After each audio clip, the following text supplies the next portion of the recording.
true reason why America's enemies still fear the B-1 bomber.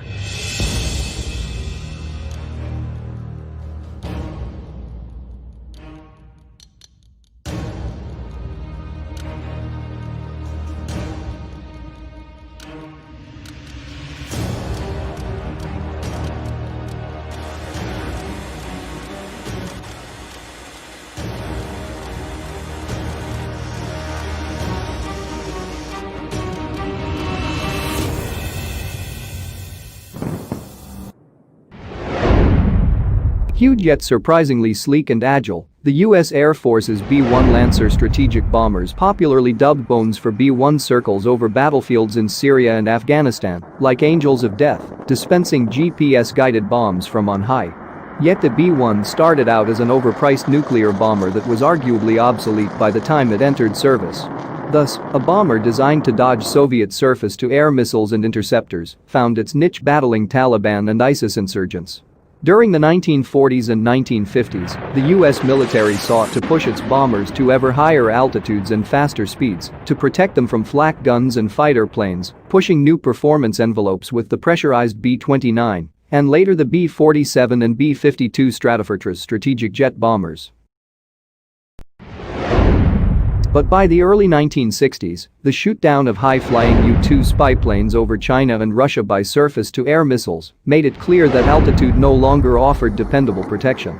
The Air Force tried developing the huge XB-70 Valkyrie bomber to sustain speeds over 3 times the speed of sound, but the Soviets countered with the Mach 3-capable MiG-25 Foxbat interceptor. The Pentagon gave up on the Valkyrie in 1962 and began investing more in ground and submarine-launched ballistic missiles to provide nuclear deterrence. This didn't sit well with the Air Force, which proposed a new low-altitude penetration doctrine in which supersonic bombers skimmed close to the ground at high speed using newfangled terrain-following systems, making them very difficult to track with radar due to intervening terrain faced by ground-based radars and the ground clutter experienced by airborne radars scanning low-flying aircraft.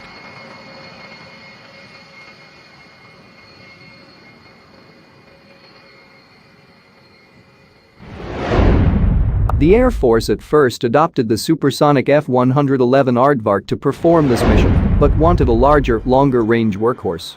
The Nixon administration authorized development of a Northrop Rockwell B-1 design, which saw its first flight in 1974.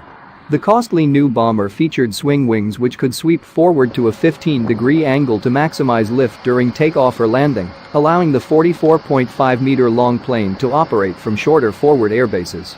To minimize drag for supersonic flight, the wings could tuck inwards to a 67.5-degree angle. At high altitude, the 4 B-1A prototypes could achieve up to 2.2 times the speed of sound, assisted by 2 flexible vanes situated under the nose that help stabilize airflow. However, by the mid-1970s, the Pentagon was aware of the Soviet Union's development of new MiG-31 Foxhound interceptors equipped with Zaslon Doppler radars that could sift out ground clutter, making low-altitude penetration highly risky.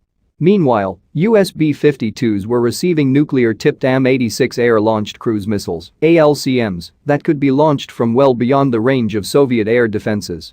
Advised that the ALCMs were adequate and that the B-1's concept was outdated, President Jimmy Carter canceled the expensive B-1 in 1977, believing it more sensible to invest in the top-secret B-2 stealth bomber instead. 4 years later, a newly elected Reagan, who had blasted Carter for canceling the B-1, revived the bones with an order for 100 aircraft.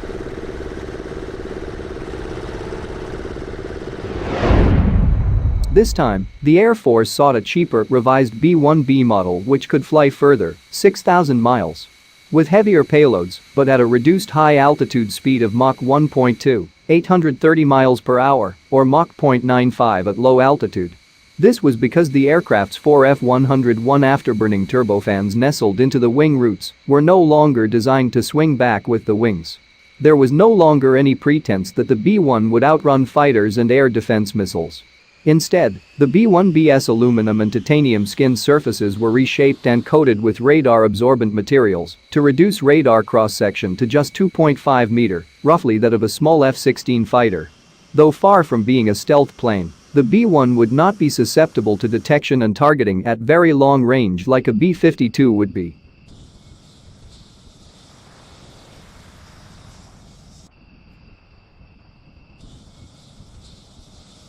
The crew of 4 included a pilot, co-pilot, weapons officer and a defensive systems officer who operated a suite including powerful radar jammers and oversized flares for decoying heat-seeking missiles. An APQ-164 passive electronically scanned array multi-mode radar designed for low probability of intercept could snoop out the positions of enemy fighters and radars, as well as scan the ground for specific targets. The B-1B had 3 internal bomb bays, allowing it to carry up to 24 B-61 or 1.2 megaton B-83 nuclear gravity bombs between them, each many times more powerful than the atomic bombs dropped on Japan. Alternately, the B-1 could lug up to 84 Mark 82 500-pound gravity bombs, or the equivalent weight in larger bombs. A theoretical maximum bomb load of 125,000 pounds was never implemented operationally.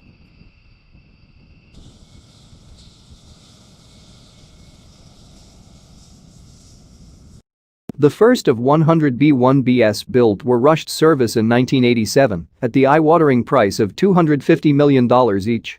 However, the Lancer suffered a string of early mishaps, ranging from engine fires to the defensive countermeasures, jamming the B-1's own radar.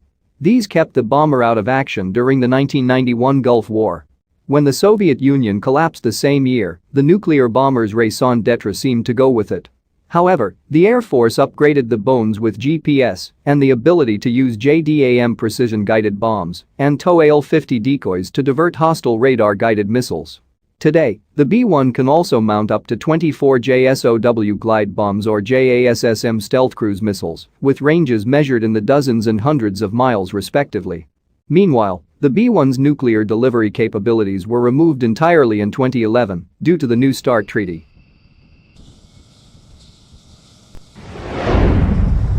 The B-1 remains well-liked by pilots for its unusual maneuverability and responsiveness for an aircraft of its size, as you can see in this video.